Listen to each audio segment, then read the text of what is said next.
Assalamu alaikum hurmatly cemaat. Bıyıl iki iş bolup жаткан мына ушул 3 баш бир кора бирендеги токтулар сатылат. Токтулардын энелери Гисар, аталары Афган чалыш мыкты кочкорлор. Энчи бап жайгашкан дареги Карагулжа району Лайтала айылы бардык багыттарга жеткирип берүү уюштурулат ондар. Андыктан видеону аягына чейин көрүп, кимге жаккан болсо номерлерди калтырабыз чаласыздар. Козулардын баалары 20 000 сомдон kemi болот ондар. Андыктан калтырган номерлерге чалыңыздар. Kaç naraktır.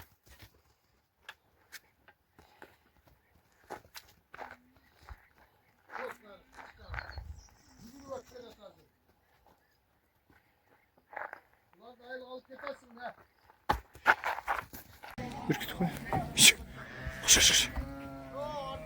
Ürkütü koy mu onun arkasında? Boşuna versin al. Oldu az. Narkın ürkütü. Çekil tepkirdin. Tanıyor ki böyle cevaptı.